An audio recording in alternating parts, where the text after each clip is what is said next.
we already talked about the investment, but there's another very important part about this is the legal source of funds. So how do you think about that part?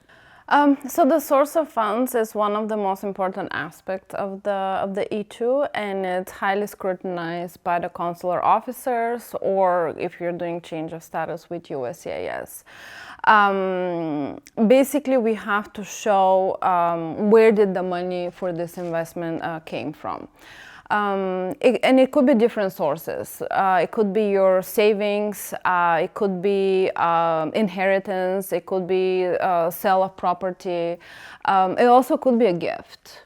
It doesn't matter what type of source you have, but we need to show how the money came to the United States, and that it's basically a clean source of funds. There's one edge case that we get asked about.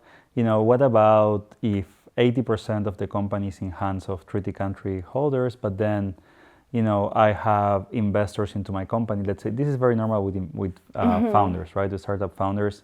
You get invested by a VC, but again, all the rest is absolutely in line with the E2, and then the company is kind of investing into that. Is that something that can work? Yeah, that can work, again, as long as you can show where all the money came from. Yeah. And the other point is the money, there's no requirement that the money needs to come from outside the United States. So if you have a VC that wants to invest in your company and the money is in the United States, that is totally legitimate. Similarly, if you have somebody here who wants to give you the money in the form of gift, and that somebody lives in the United States and their money is in the United States, that's also totally legitimate.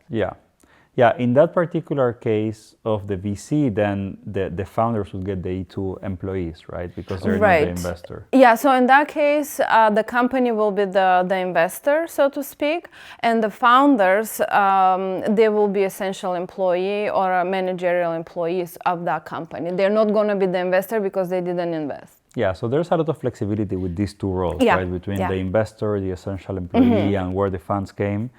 I mean, you need to make sure you comply with everything. Yeah, you need to show, technically, I usually tell clients, we need to show dollar for dollar where the money came from. Yeah, okay.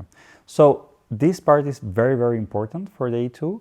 And again, there's many ways to go about it, many ways to get these funds, but you just need to show very clearly all the tracing of those funds, just to show that the funds are legitimate.